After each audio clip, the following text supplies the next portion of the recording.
எப்போ தேவனோடு இருக்கிற உறவை இழக்கிறோமோ அது ஆபத்து. புரிஞ்சுக்கணும், உறவை இழந்துட்டோம்னா ஆபத்து வெளிப்படும்.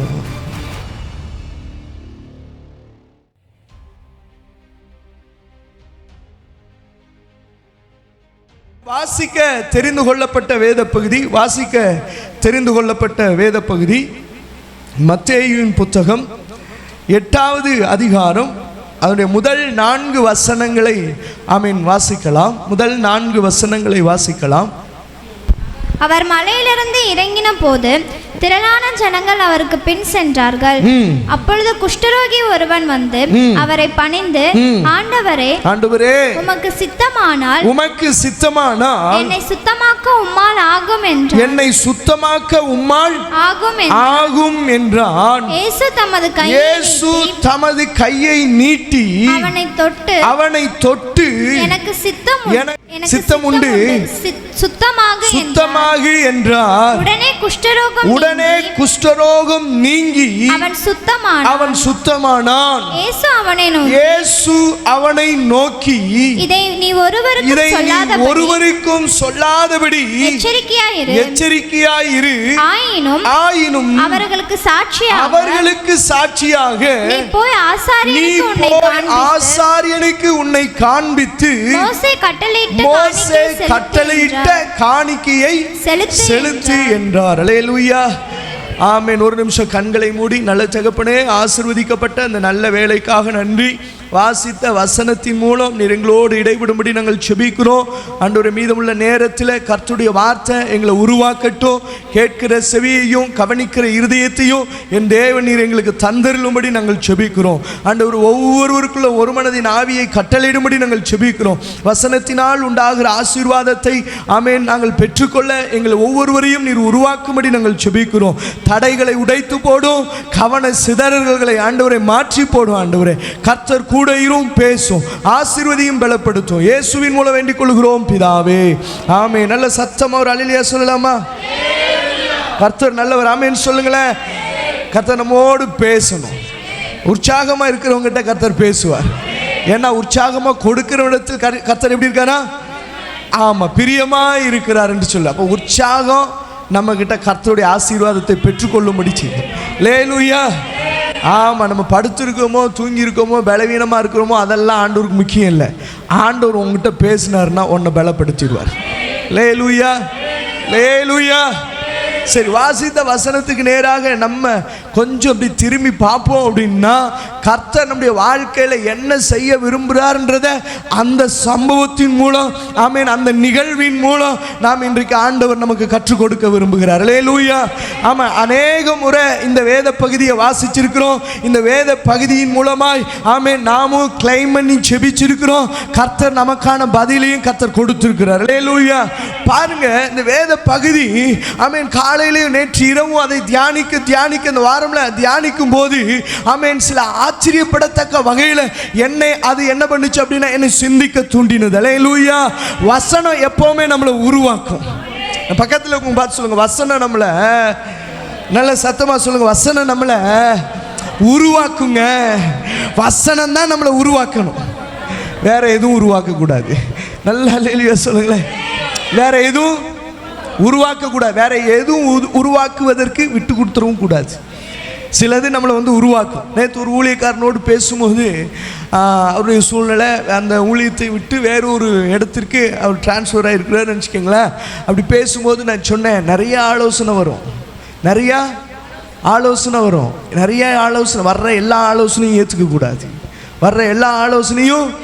ஏற்றுக்கக்கூடாது, நல்லா புரிஞ்சுக்கணும். போன வாரம் நம்ம தியானிச்ச வார்த்தை என்ன தெரியுமா? இயேசுவுக்கு பசி உண்டாயிற்று. அப்பொழுது சோதனைக்காரன் அவரிடத்தில் வந்து, நல்லா புரிஞ்சுக்கணும், 40 நாள் உபவாச ஜெபத்தில் பிசாசு வரலை. 40 நாள் உபவாச ஜெபத்தில் பிசாசு வரலை. எப்போ பிசாசு வந்தான்? 40 நாள் உபவாச ஜெபம் முடிவில் அவருக்கு ஒரு பசின்னு ஒன்று உண்டான போது தான் பிசாசு வந்தான். நமக்கு எப்போ ஒரு பலவீனம், நமக்கு எப்போ ஒரு போராட்டம் வருமோ அப்போ பிசாசு வருவான். அல்லேலூயா. அப்போ என்ன பண்ணுவான்? இது வரைக்கும் நல்லா இருப்போம், திடீர்னு ஒரு பலவீனம் வந்தோடனே, பார்த்தியா ஜெபிக்கிறாள் நீ, உனக்கு இந்த பலவீனம் வந்துருச்சு, நீ எல்லாம் இப்போ என்ன ஜெபிக்கிற, நீ எல்லாம் என்ன ஜெபிக்கிறேன், உன் ஜெபத்தெல்லாம் கர்த்தர் கேட்க மாட்டேங்கிறாருல, நீ எதுக்கு ஆலயத்துக்கு போகணும்? நீ எதுக்கு? பிசாசு பேசுவாங்க, கேட்டது இல்லையோ? அல்லேலூயா.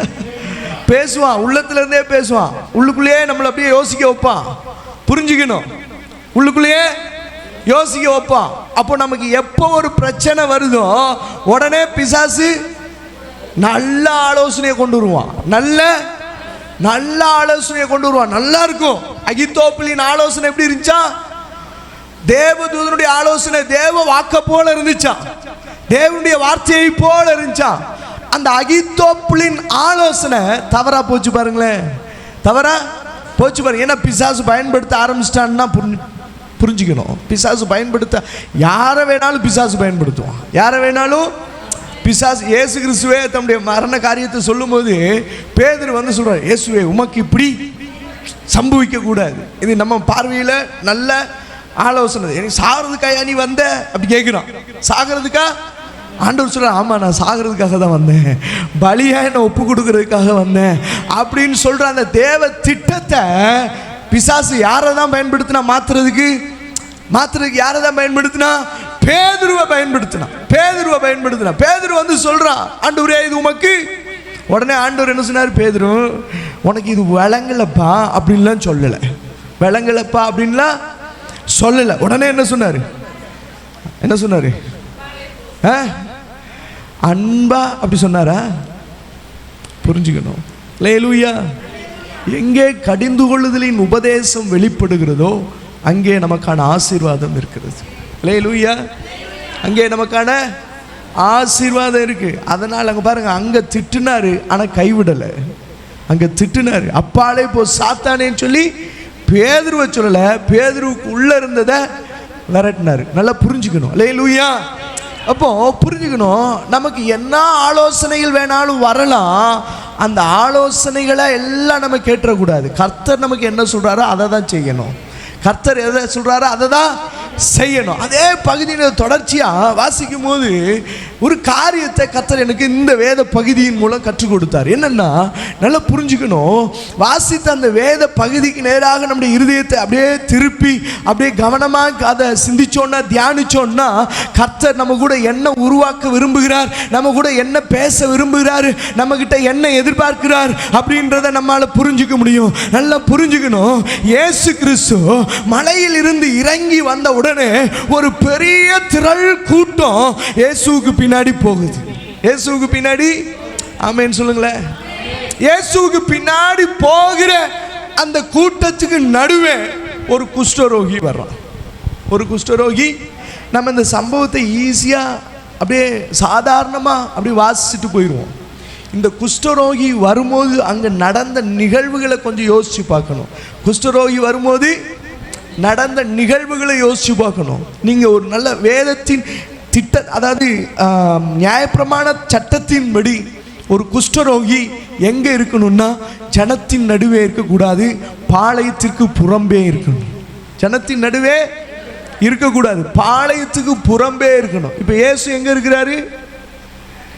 பாளையத்திற்கு புறம்பே நிற்கிறார். பாளையத்திற்கு புறம்பே இருக்கிறார். புறம்பே இருக்கிற அந்த இயேசுவை எப்படியாகிலும் அவரிடத்தில் பேசி விடுதலையை பெற்றுக்கொள்ள வேண்டும் என்கிற அந்த போராட்டத்தில் இயேசு நான் இருக்கிற இடத்திற்கு வந்திருக்கும் போது நான் எப்படி விட்டுற முடியும்னு சொல்லி அந்த கூட்டத்திற்கு நடுவே அந்த குஷ்டரோகி போனான்.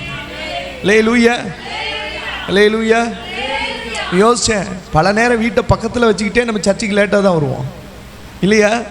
பல நேரம், பல சபைகள், நம்ம சபையில் சொல்ல, பல சபைகளில் பல நேரம்.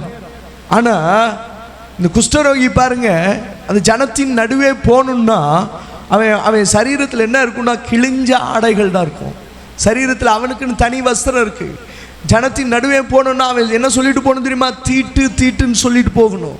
தீட்டு தீட்டுன்னு சொல்லிட்டு போகிற அந்த அனுபவம் உடையவன், சொந்த பந்தங்களை சேர முடியாதபடி, தேசத்தின் நடுவே வாசம் பண்ண முடியாதபடி, காடுகளிலே வாசம் பண்ணுகிற ஒரு அனுபவம், வனாந்தரங்களிலே வாசம் பண்ணுகிற ஒரு அனுபவம். இந்த அனுபவத்திற்கு முற்றுப்புள்ளி என்னை தேடி இயேசு வந்திருக்கிறார் என்கிற செய்தியை கேட்ட உடனே ஆமென், என் தேவன் என்னை தேடி வந்திருக்கிறார் அப்படின்னு சொல்லி இயேசுவை நோக்கி ஓடினான். புரிஞ்சுக்கணும். இயேசுவை நோக்கி ஓடின அந்த குஷ்டரோகி சொன்ன அந்த அருமையான ஒரு வார்த்தை என்ன தெரியுமா? வாசிங்க இப்ப 2வது வசனத்தை வாசிங்க. அப்பொழுது குஷ்டரோகி ஒருவன் வந்து அவரை பணிந்து, ஆண்டவரே உமக்கு சித்தமானால் என்னை சுத்தமாக்க உம்மால். திரள் கூட்டம் இருக்கிற அந்த இடம், திரள் ஜன கூட்டம் இருக்கிற அந்த இடம், குஷ்டரோகிக்கு அலௌட் இல்ல, அனுமதி இல்ல. ஆனா இயேசு வந்திருக்கிறார் என்பதை அறிந்தவனாக, தனக்குள்ளே இருக்கிற விசுவாசத்தை இன்னும் அதிகப்படுத்தினவனாக ஆண்டவருக்கு முன்னே ஓடி, வசனம் சொல்லுகிறது, அவருக்கு முன்பே போய் பணிந்து கொண்டான் என்று. ஆங்கிலத்தில் வர்ஷிப் இருக்கு. ஆங்கிலத்தில் ஒரு குஷ்டரோகி வர்ஷிப் பண்ணா அப்படின்னு சொல்லி ஆங்கிலத்தில் இருக்கு. அல்லேலூயா. புரிஞ்சுக்கணும். ஏன் முதல்ல ஜெபிக்காம அங்கே பணிந்து கொண்டான் அப்படின்ற அந்த காரியத்தை கொஞ்சம் தியானிக்கும் போது, இவன் தேவாலயத்தோடு இருந்த உறவை இழந்தவன். தேவாலயத்தோடு இருந்த குஷ்டரோகி வீட்டுக்குள்ளேயும் இடம் இல்லை, தேசத்துக்குள்ளேயும் இடம் இல்லை, ஆலயத்துக்குள்ளேயும் இடம் இல்லை. அவன் எங்கே தான் இருக்கணும் அப்படின்னா, ஜனம் வாசம் பண்ணுகிற இடத்தை விட்டு தனியே தான் வாசம் பண்ணணும். அவன் ஒதுக்கப்பட்ட ஒரு மனுஷன், புறந்தள்ளப்பட்ட மனுஷன், மறக்கப்பட்ட மனுஷன். கொஞ்சம் யோசிச்சு பாருங்க.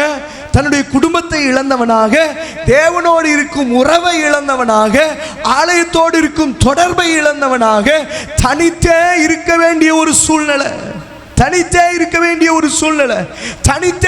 வேண்டிய ஒரு சூழ்நிலையில் இருந்த அந்த மனிதனுக்கு ஆமென் வரப்பிரசாதமாக இயேசு அவனை தேடி வந்தார். அல்லேலூயா. இயேசு வந்ததை உடனே என்ன பண்ணிட்டான்? பிடிச்சுக்கிட்டான். இயேசு வந்ததை பிடிச்சுக்கிட்டான். உடனே போய் வர்ஷிப் பண்றான். என் ஆண்டவரேன்னு சொல்லி வர்ஷிப் பண்றான். வர்ஷிப் பண்ணிட்டு ஒரு ஹம்பிள் ஜெபம். என்ன தெரியுமா? உமக்கு சித்தமானால் என்னை சுத்தமாக்க உம்மால் கூடும். விசுவாசமுள்ள ஒரு ஜெபத்தை ஏறெடுத்தான். ஆண்டவரே உமக்கு சித்தமானால் என்னை சுத்தமாக்குன்னு கேட்கல, உமக்கு சித்தமானால் என்னை சுத்தமாக்க உம்மால் கூடுன்னு சொன்னா, அறிக்கையிட்டான், ஜெபிச்சான். ஆமென். கர்த்தர் விடுதலை தந்தார். அறிக்கையிட்டான். விசுவாசத்தோடு தன்னை தாழ்த்தினான். விசுவாசத்தோடு தன்னை தாழ்த்தி ஆராதித்தான். விசுவாசத்தோடு தன்னை தாழ்த்தி தேவனிடத்திலிருந்து விடுதலை பெற்றுக் கொள்ளும்படி ஆமென் அந்த நம்பிக்கையை வெளிப்படுத்தினான். அல்லேலூயா. புரிஞ்சுக்கணும். பல நேரம் எங்க தவறுறோம் தெரியுமா? தவறுறோம்னா, இந்த குஷ்டரோகி போய் பணிந்து கொண்டான்ற அந்த இடத்தை தவற விட்டுறோம். குஷ்டரோகி போய் நம்மளாம் நேரம் எடுத்தோன்னே என்னதான் எதை எதிர்பார்க்குறோம்? விடுதலையை தான் எதிர்பார்க்குறோம். விடுதலையை தான். இங்க நான் ஒரு ரகசியத்தை சொல்றேன். ஆராதனையில தான் விடுதலை இருக்கு. அல்லேலூயா. ஒரு ரகசியம் அதுதான். ஆராதனையில தான் விடுதலை இருக்கு. பவுலும் சீலாவும் ஆராதிக்கும் போது தான் விடுதலை அடைஞ்சாங்க. அல்லேலூயா. பவுலும் சீலாவும் ஆராதிக்கும் போது தான் விடுதலை அடைஞ்சாங்க. இப்ப பாருங்க, ஆராதனைக்கான விடுதலை தான் இஸ்ரவேல் ஜனத்துக்காக மோசே பேசுறார். என் ஜனத்தை போக விடு, ஏன் என் குமாரன் என்னை ஆராதிக்கணும். அப்ப ஆராதனைக்கு பின்னாடி ஒரு விடுதலை இருக்கு. பக்கத்தில் உங்க பார்த்து சொல்லுங்க, ஆராதனையில தாங்க விடுதலை இருக்கு. ஆராதனைன்றது 1 மணி நேரம் அல்ல, அது வாழ்க்கை. அல்லேலூயா. இன்னைக்கு தவறா பல நேரம் புரிஞ்சுக்கிறோம். ஆராதனைன்றது அந்த 1 மணி நேரம் இல்ல, வாழ்க்கை. அதுவும் முக்கியம். அது வாழ்க்கையா மாறினாதான் ஆசீர்வாதம். அல்லேலூயா. நான் அந்த ஃபீலிங்கை கொஞ்சம் யோசிச்சு பார்த்தேன். ஒரு குஷ்டரோகி சரீரத்தில் அந்த சுத்தமாக்குன்ற அந்த வார்த்தைக்கு பின்னாடி என்ன இருக்கு தெரியுமா? அவன் அசுத்தமாக இருக்கிறான். சரீரம் எப்படி இருக்கும் தெரியுமா? அழுகி போன ஒரு சரீரம், நாரி போன ஒரு சரீரம், அசுத்தமான ஒரு மனுஷன், அசுத்தமான உடை இல்லையா? அவனுடைய வாழ்க்கை அசுத்தம். இப்படி சுற்றி சுற்றி எல்லாமே அசுத்தமாக இருக்கிற ஒரு அனுபவம், அசுத்தமாக இருக்கிற ஒரு அனுபவம் உள்ள ஒரு மனுஷன் ஒரு நாளும் ஜனத்தின் நடுவே போக முடியாது, ஒரு நாள் ஆலயத்தின் நடுவே போக முடியாது, ஒரு நாளும் குடும்பத்தோடு சேர்ந்து வாழ முடியாது, ஒரு நாளும் தேசத்திற்குள்ளே சுதந்திரமாய் உலாவ முடியாது. ஜனம் வரும் பொழுது ஆமென் கைகளை உயர்த்தி தலையிலே ஆமென் அந்த துணியை மூடிக்கொண்டு நான் தீட்டு என்று சொல்லி ஆமென் வாழ்ந்து கொண்டிருந்த மனிதன் இயேசுவை நோக்கி வந்தான். இயேசுவை பணிந்து கொண்டான். இயேசுவே உமக்கு சித்தமானால் என்னை சுத்தமாக்கும் என்று ஒரு விசுவாச ஜெபத்தை ஏறிட்டான். பல நேரம் நம்முடைய வாழ்க்கையை அப்படி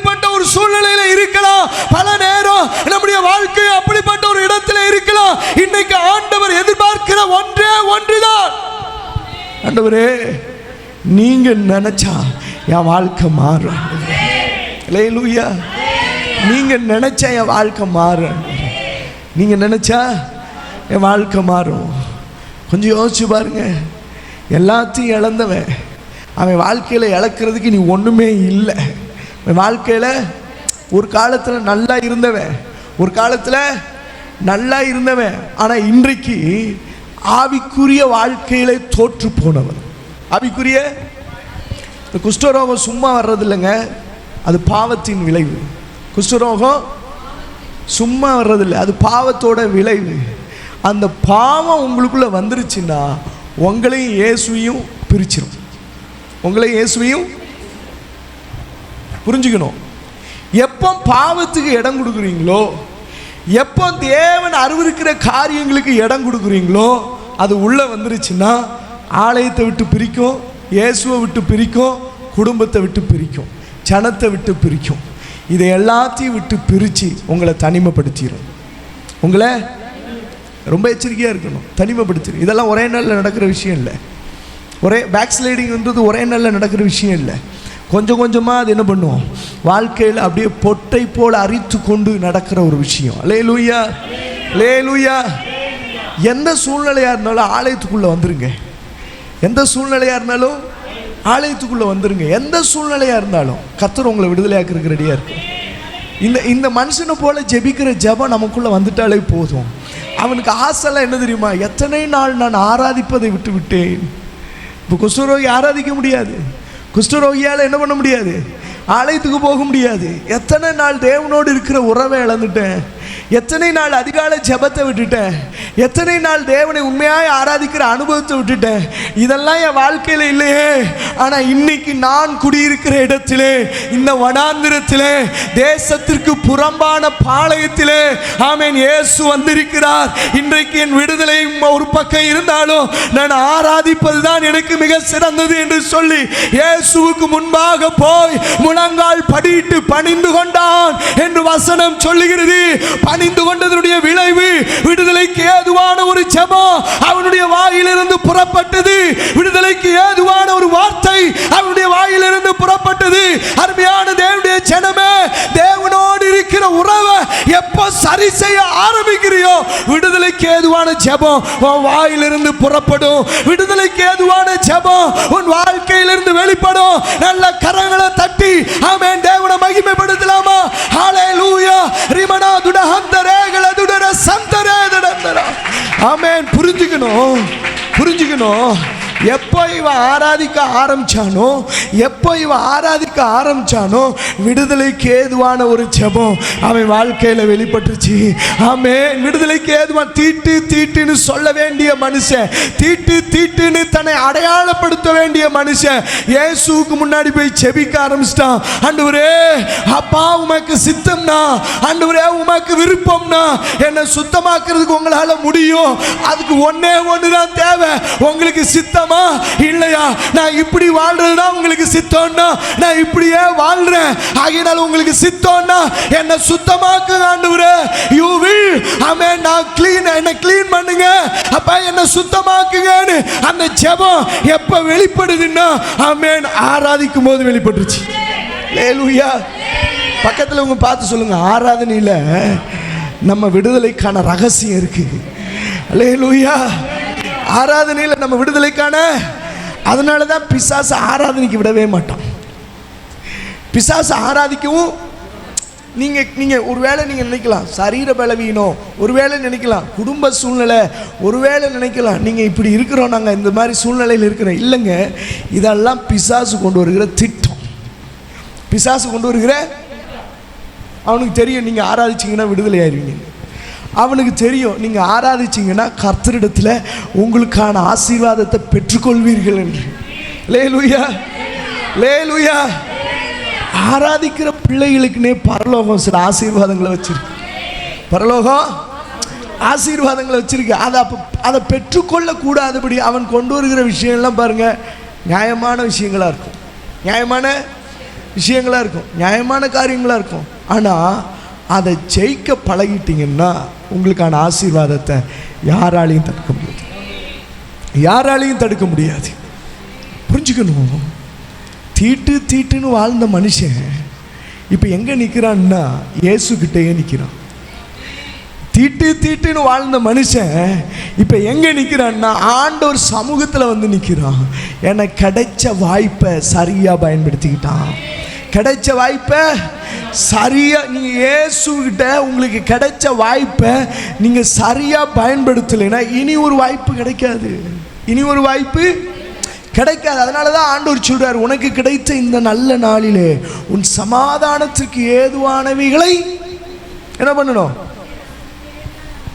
நீ தேடினா நல்லதுன்ட்டார். நீ தேடினா, அதனால தான் வசனம் சொல்லுது, கர்த்தரை கண்டடையத்தக்க சமயத்தில் தேடு.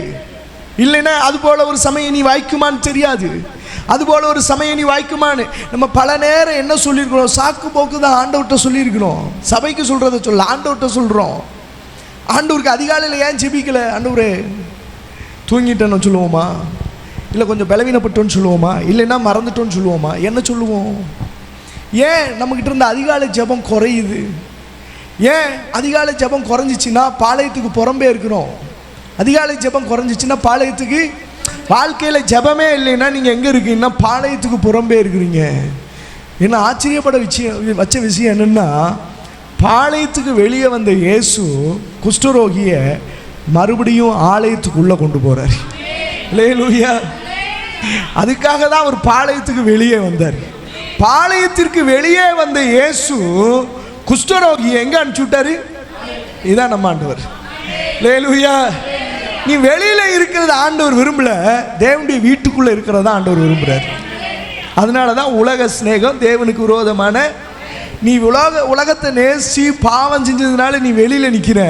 இனி நீ வெளியில் நிற்க வேண்டாம், நீ உள்ளே போய் ஆண்டவரை இன்னும் தொழுது கொள்ள. அல்லேலூயா. ஒரு நாட்களில், ஒரு சில நாட்களில் என் கால் வெளியில் நின்றுச்சு. இன்னைக்கு தேவாலயத்தில் நிற்கிறோம். ஏன்? என் மேல் வச்ச தேவனுடைய அன்பு. அல்லேலூயா. அப்போ புரிஞ்சுக்கணும். அது தொடர்ந்து வாசிக்கும் பொழுது இயேசு ஆமென் அவனை என்ன செஞ்சாரா? தமது கையை நீட்டி அவனை தொட்டு, எனக்கு சித்தம் உண்டு. இதை நான் சிம்பிளா முடிச்சிருக்கலாமே. நான் அதை கொஞ்சம் அப்படி தியானிக்கும் போது எனக்குள்ள ஒரு கேள்வியை வசனம் எழுப்புச்சு. என்னன்னா, இயேசு கையை நீட்டி தொட்டு. இயேசு கையை நீட்டி தொட்டு. இங்க பாருங்களேன், ஒரு வீட்டுக்கு போகிறோம். அவங்க வீட்டுக்கு போனோடனே அவர்கள் என்ன சொல்லுவாங்க? நம்மளை பார்த்து என்ன சொல்லுவாங்க? வாங்க அப்படின்னு சொல்லுவாங்க. இதான சொல்லுவாங்க, வாங்க. நாங்கள் அந்த வீட்டுக்கு போனோம், அவங்க வாங்கன்னு சொன்னாங்க. இதை தான் நம்ம சிம்பிளாக சொல்லுவோம். அவங்க வெளியில் வந்து எங்கள் கையை பிடிச்சி அவன் வீட்டுக்குள்ளே வாங்கன்னு சொல்லி சேரில் உட்கார வச்சு எங்களுக்கு டீயெல்லாம் கொடுத்து எங்கள்கிட்ட நல்லா அன்பாக பேசி இப்படி தாங்க எங்களை அனுப்பிச்சி விட்டாங்கன்னு எக்ஸ்பிளைன் பண்ணுவோமா? சொல்ல மாட்டோம். வாங்கன்னு சொன்னாங்க, வீட்டுக்கு போனோம், சந்தோஷமாக பேசினாங்க, திரும்ப வந்துட்டோம், இவ்வளோதான். இல்லையா? ஆனால் வசனம் பாருங்க, அவர் கையை நீட்டி, கையை சொல்லுங்க, கையை பக்கத்தில் சொல்லுங்க, கையை சொல்லுங்க. சும்மா கையை நீட்டலைங்க. ஏசு சும்மா கையை நீட்டலை. ஏசு சும்மா கையை நீட்டலை. ஏன்? அந்த வசனத்தை திரும்ப திரும்ப அதை வாசிக்கிட்டே இருந்தேன். ஏன் கையை நீட்டின்னு அப்படின்னு சொல்லப்பட்டிருக்கு? ஏன் கையை நீட்டி அப்படின்னு சொல்லப்பட்டிருக்கு அப்படின்னா, குஷ்டரோகியை எந்த மனிதனும் தொடவே கூடாது. குஷ்டரோகியை எந்த மனுஷனும் பக்கத்திலும் போக மாட்டான், தொடவும் மாட்டான். பக்கத்துலையும் போக மாட்டான், தொடவும் மாட்டான். ஆண்டவர் நல்லா புரிஞ்சுக்கணும், நியாயப்பிரமாண சட்டத்தை கிருபையினால மாத்துறாரு. நியாயப்பிரமாண சட்டத்தை கிருபையினால. நியாயப்பிரமாண சட்டம் என்ன தெரியுமா? குஷ்டரோகியை தொடக்கூடாது. நியாயப்பிரமாண சட்டம் என்ன தெரியுமா?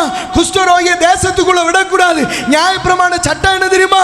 குஷ்டரோகிக்கும் தேவாலயத்துக்கும் சம்பந்தம் இல்லை. நியாயப்பிரமாண சட்டம் என்ன தெரியுமா? குஷ்டரோகி தேசத்தின் நடுவே சுதந்திரமாய் அலைந்து திரிகிறவன் அல்ல, அவன் பாளையத்திற்கு புறம்பே இருக்க வேண்டும்.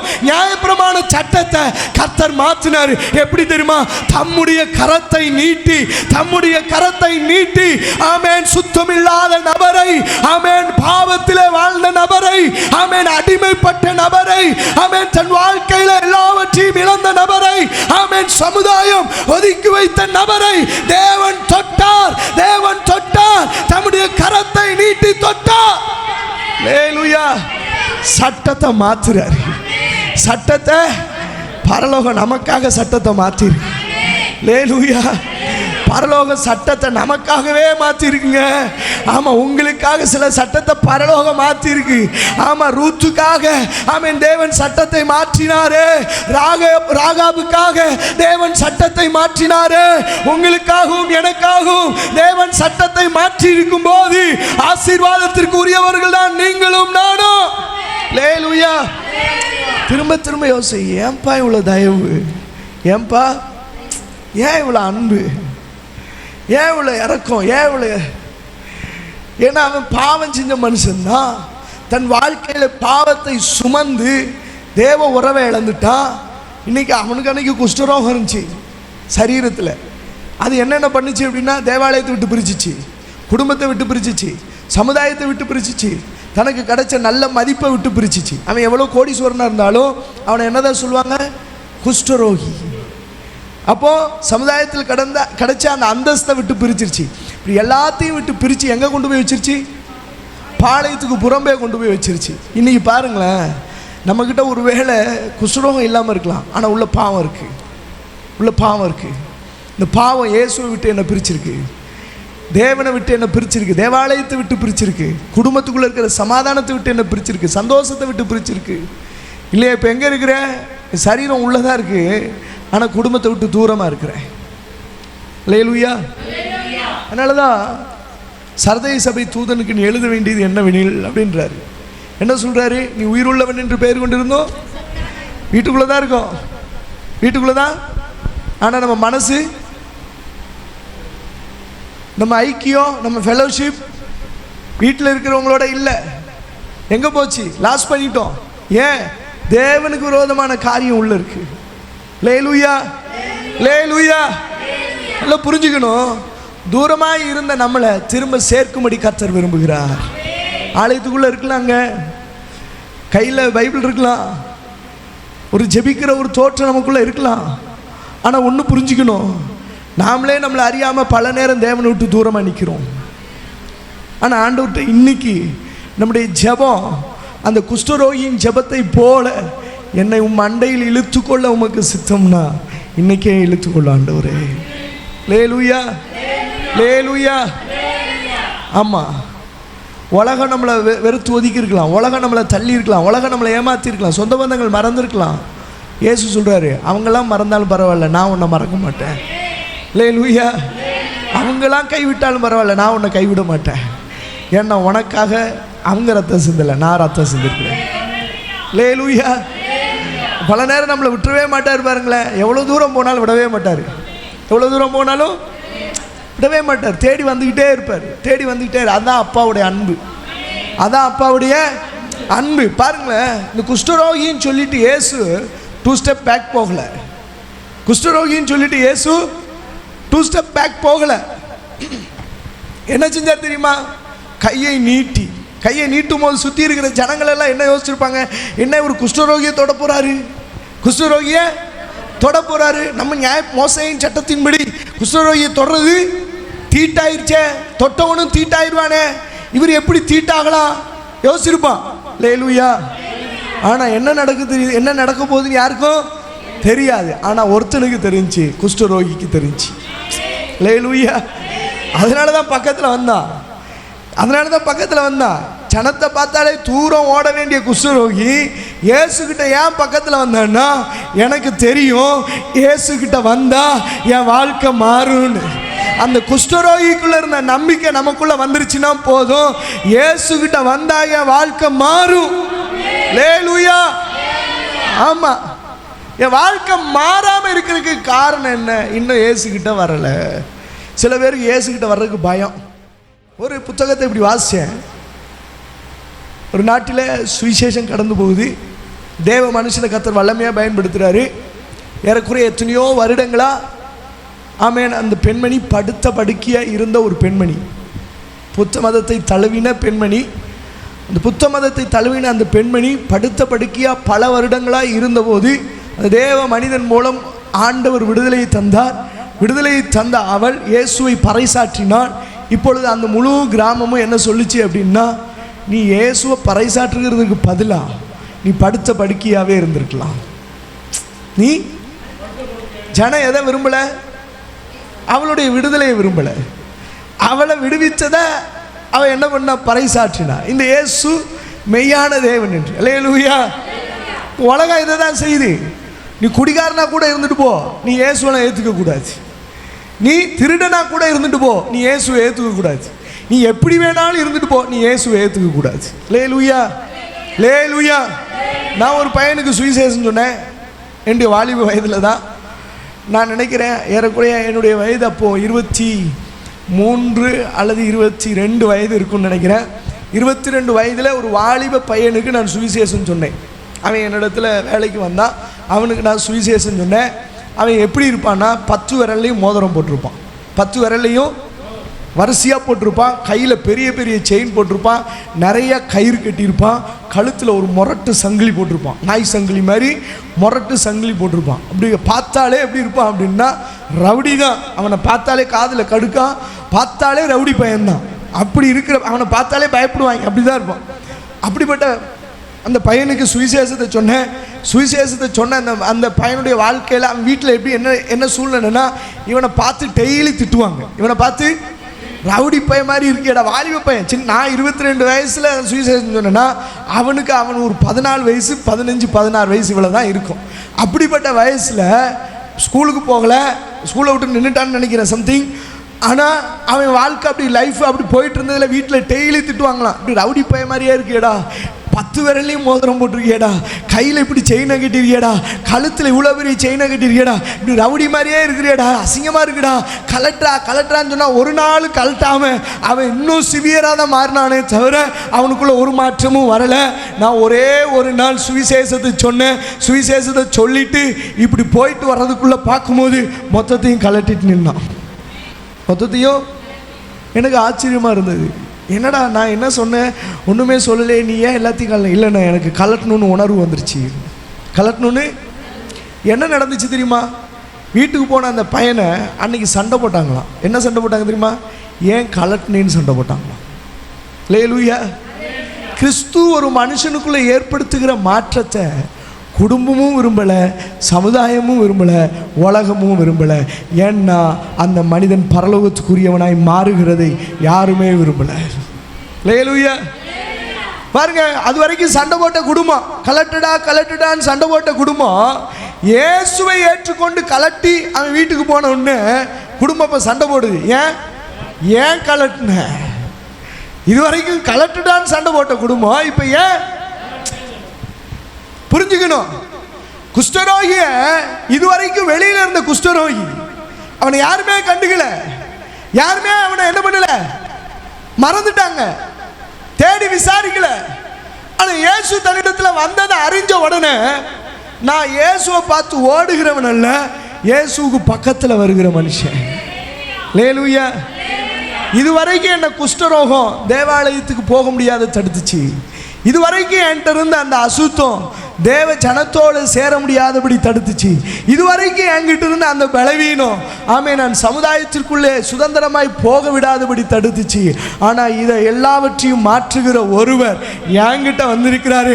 அவர்கிட்ட போகிறதுக்கு எதுவுமே என்ன தடுக்காது, அவர்கிட்ட போகிறதுக்கு எதுவுமே என்ன தடுக்க முடியாது.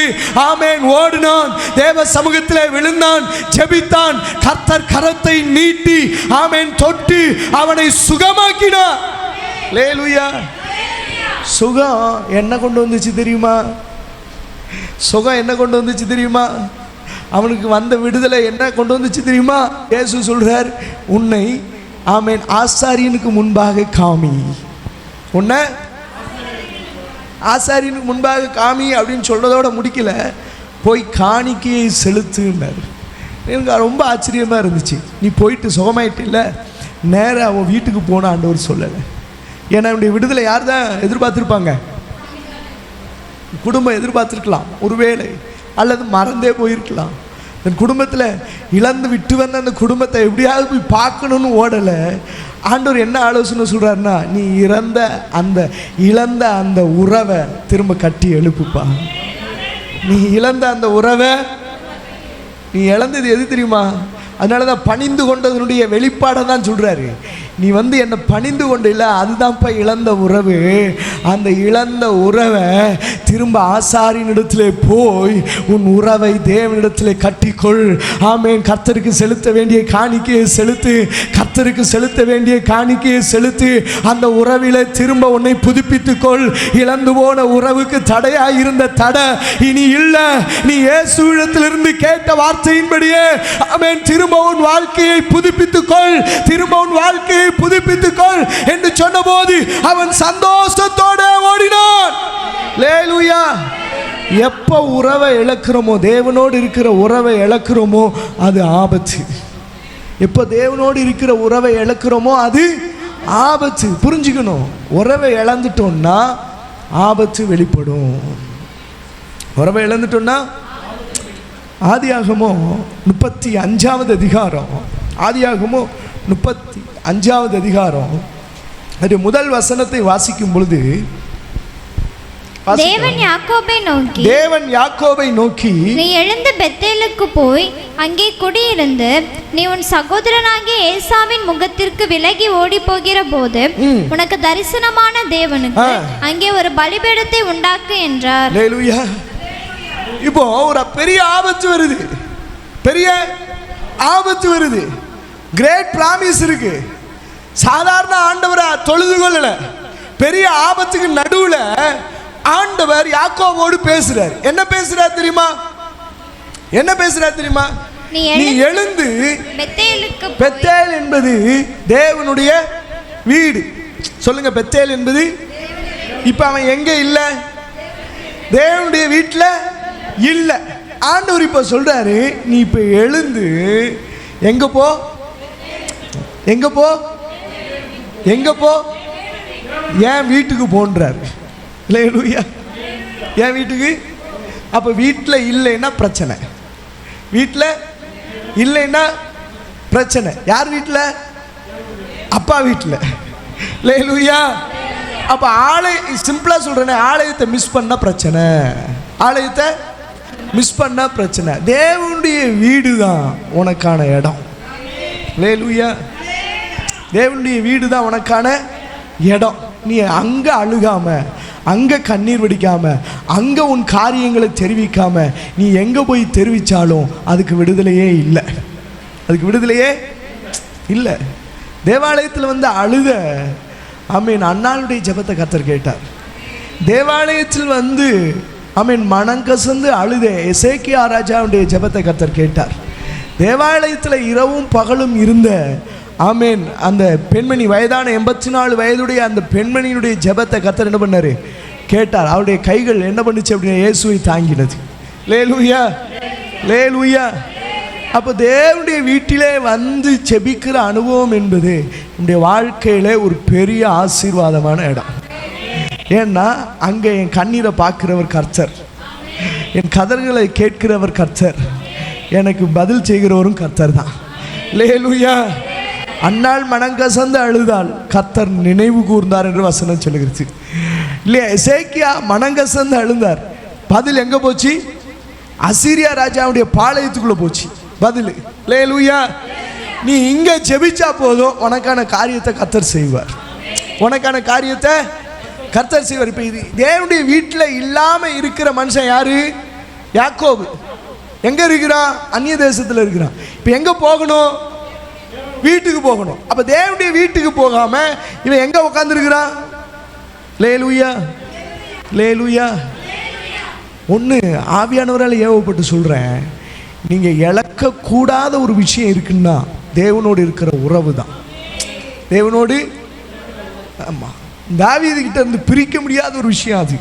அவர்கள் கர்த்தருடைய ஆலயத்துக்கு போவோம் பாருங்கள் என்று சொன்னபோது நான் எப்படி இருந்தேன்னா ரொம்ப மகிழ்ச்சியா இருந்தேனா. லேலூயா. அப்ப தேவனுடைய உறவிலே நிலைக்க வேண்டிய நபர்களாய் நீங்களும் நானும் இருக்கணும். இப்ப இல்லாததுனால தான் யாக்கோபை தேடி ஆண்டவர் வந்தார். குஷ்டரோகியை தேடி வந்தது போல யாக்கோபை தேடி ஆண்டவர் என்ன பண்றாரு? வர்றாரு. வந்து சொல்றாரு, யாக்கோபே, வாசிக்கலாம் இப்போ. நீ எழுந்து பெத்தேலுக்கு போய், நீ எழுந்து பெத்தேலுக்கு போய் அங்கே குடியிருந்து. எங்க சொல்றாரு? உன் குடியிருப்பு எங்க இருக்கணும் தெரியுமா? கர்த்தருடைய வீட்டில் தான் இருக்கணும். இல்லையா? நன்மையும் கிருபையும் என்னை தொடரும், நான் கர்த்தருடைய வீட்டிலே நீடித்த நாட்களாய். நம்முடைய குடியிருப்போ பவுல் சொல்றான். அப்போ நான் எங்க குடியிருக்கணும்னா, என்னுடைய உறைவிடம் எங்க இருக்கணும்னா, என்னுடைய வீடு எங்க இருக்கணும்னா, அது தேவ சமூகமாக தான் இருக்கணும். என் வீடே தேவ சமூகமாக மாறிடணும். என் வீட்டை நான் தேவ சமூகமாக மாற்றிடணும். லேலூயா. ஆமாம், வீட்டுக்குள்ளே நான் சொல்கிறேன், வீட்டுக்குள்ளே டிவி அது இதுன்னு ஓடக்கூடாது. வீட்டுக்குள்ளே என்ன ஓடணும்னா கர்த்தர் தான் இருக்கணும். வீட்டுக்குள்ளே யார் இருக்கணும்னா கர்த்தர் தான் இருக்கணும். லேலூயா. அப்போ புரிஞ்சுக்கணும், என் வீட்டிற்குள்ளே அவர் இருக்கும்போது அது அவருடைய வீடாய் மாறுகிறது. யாக்கோபுட்டு சொல்கிறார், யாக்கோபு நீ எழுந்து பெத்தேலுக்கு போ, நான் உனக்கு தரிசனமானல்ல, அதுதான் தேவனுடைய வீடு. அந்த தேவனுடைய வீட்டுக்கு போ, அங்கே குடியிருந்து என்ன பண்ணு, ஒரு பலிபீடத்தை உண்டாக்கு. லிசன், கவனிக்கணும். வேற எதையும் ஆண்டவர் சொல்லல, அங்கே குடியிருந்து சுகமா வாழுன்னு சொல்லல. நீ இழந்து போன ஒரு விஷயம் இருக்குப்பா, பலிபீடம். அந்த தேவ உறவு இருக்குல்ல, அதை நீ இழந்துட்ட. அதை புதுப்பிக்கிறதுக்கு நீ என்ன பண்ணணும் அப்படின்னா பலிபீடத்தை கட்டு. லேலூயா. தேவ உறவை புதுப்பிக்கிற இடமே இதுதான். அதனால தான் ஆசரிப்பு கூடார வாசல்ல முதல்ல என்ன வச்சார்னா பலிபீடத்தை வச்சாரு. லேலூயா. பலிபீடம் எதுக்குன்னா உனக்கும் தேவனுக்கு இருக்கிற உறவின் அடையாளம் அது. அந்த உறவின் அடையாளத்தை நீ இழந்துட்ட. உறவின் அடையாளத்தை குஷ்டரோகிக்கு அதான் சொல்றாரு. அந்த உறவின் அடையாளத்தை நீ இழந்ததுனால நேரம் எங்க போ, ஆசாரியன்ட்ட போ. ஆசாரியன்ட்ட போ, அங்க போய் பலியை செலுத்து, காணிக்கையை செலுத்து. உறவை புதுப்பித்து கொள்ளினார். தேவ உறவை புதுப்பித்து கொள்ளினார். இப்போ யாக்கோபுட்டி அதை தான் சொல்றார், நீ எழுந்து பெத்தேலுக்கு போ, அங்கே குடியிரு, நான் உனக்கு காண்பிக்கிற அந்த இடத்துல ஒரு பலிபீடத்தை கட்டுன்றார். லேலூயா. பலிபீடத்தை கட்டு. அடையாளம் என்ன தெரியுமா? தேவனோடு இருக்கிற உறவை கட்டு. தேவனோடு இருக்கிற, இது வரைக்கும் எப்படியோ இருந்துட்டோம் தெரியாது, இது வரைக்கும் நீங்கள் எப்படி வேணாலும் இருந்திருக்கலாம் தெரியாது. ஆனால் இன்னைக்கு ஆண்டவர் விரும்புறது என்ன தெரியுமா? திரும்ப தேவ உறவில் கட்டப்படுங்கள். திரும்ப தேவ உறவில் கட்டப்படுங்கள். இழந்து போன தேவ உறவை புதுப்பிக்கிற நேரமாக இது மாறட்டும். இழந்து போன தேவ உறவை ஆமென் புதுப்பிக்கிற ஒரு நேரமாக இது மாறட்டும். ஆமென். நம்ம முழுவதும் அர்ப்பணிக்கும் போது நம்முடைய வாழ்க்கையில கர்த்தர் கிரியை செய்வார். முழுவதும் அர்ப்பணிக்கும் போது நம்முடைய வாழ்க்கையில கர்த்தர் கிரியை செய்வார். இழந்து போன உறவை கர்த்தர் கட்டி எழுப்புவார். இழந்து போன உறவை கர்த்தர் புதுப்பித்து ஆமென் நம்முடைய வாழ்க்கையில் ஆசீர்வாதத்தை தருவார். இழந்து போன உறவு திரும்ப கட்டி எழுப்பப்படட்டும். இழந்து போன அந்த உறவு திரும்ப கட்டி எழுப்பப்படுவதாக. ஆமென் ஜீசஸ். புரிஞ்சுக்கணும். இழக்கக்கூடாத ஒன்று தேவ உறவு.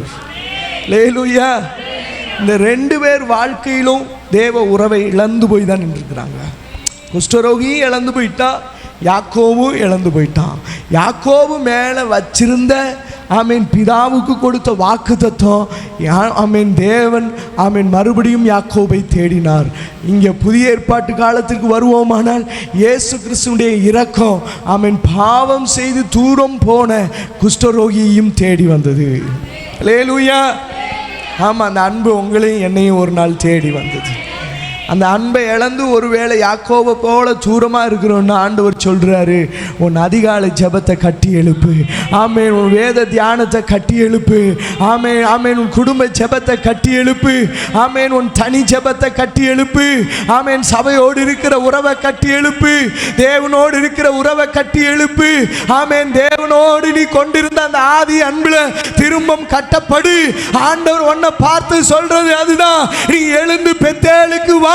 அதுதான் நீ குடியிருக்க வேண்டிய இடம். அதுதான் தேவ உறவை கட்டி எழுப்ப வேண்டிய இடம். தேவ வீட்டிற்குள்ளே வந்துவிடு. ஆமென். கர்த்தர் உன்னை ஆசீர்வதிக்க சித்தமாய் இருக்கிறார். ஆமென். ஹல்லேலூயா. செய்ய வேண்டியது ஒண்ணே ஒண்ணுதான், எழும்பி பெத்தேலுக்கு போக வேண்டியது, செய்ய வேண்டியது ஒன்னே ஒண்ணுதான். திரும்ப தேவாலயத்திற்கு வந்து பலி செலுத்த வேண்டியது, செய்ய வேண்டியது ஒன்னே ஒண்ணுதான். கர்த்தரிடத்தில் திரும்ப வேண்டியது.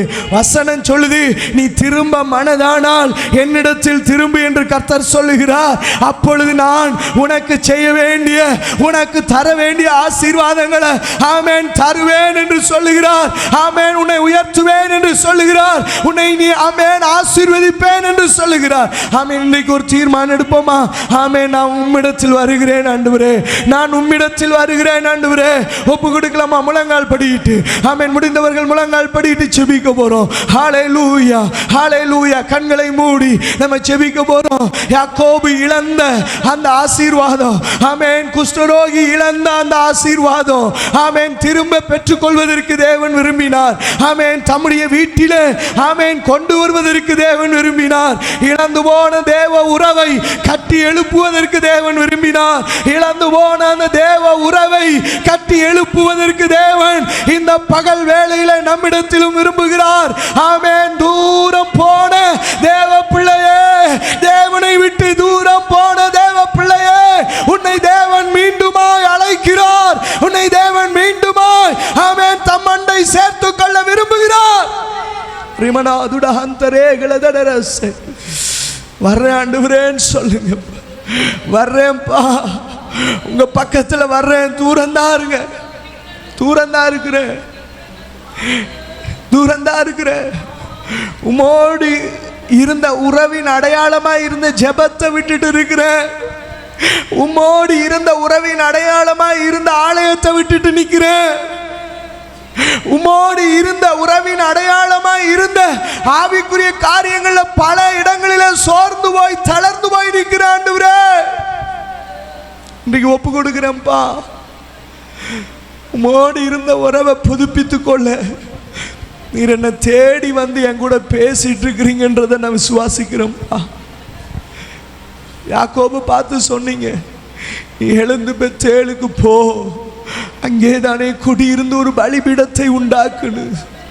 குஷ்டரோகிட்ட சொன்னீங்க, எனக்கு சுத்தம் உண்டுப்பா, நீ சுத்தமாகுன்னு சொல்லி அவனை தேவாலயத்துக்கு நேராக அனுப்பிச்சுட்டீங்க ஆண்டவரே. பாளையத்திற்கு புறம்பே இருந்த நீங்க பாளையத்தில் இருக்கிற குஷ்டரோகிய ஆலயத்துக்கு நேராக அனுப்பிச்சுட்டீங்க ஆண்டவரே. இன்றைக்கு நாங்களும் எங்கே இருக்கோம் அப்படின்றது உங்களுக்கு தெரியும் ஆண்டவரே. நாங்கள் இருக்க வேண்டிய இடத்திற்கு, தேவ சமூகத்திற்கு, தேவ ஆலயத்திற்கு நடுவே எங்களை அனுப்பிவிடும் ஆண்டவரே. எங்களை அனுப்பிவிடும் ஆண்டவரே. உள்ளத்தில் தூரமாக இருக்கிற எங்களை பக்கத்தில் கொண்டு வாங்கப்பா. நினைவுகளில் தூரமாக இருக்கிற எங்களை பக்கத்தில் கொண்டு வாங்க ஆண்டவரே. ஒப்பு கொடுத்து ஒருத்தர் செபிக்கலாமா? ஒப்பு கொடுத்து ஒருத்தர் செபிக்கலாம்.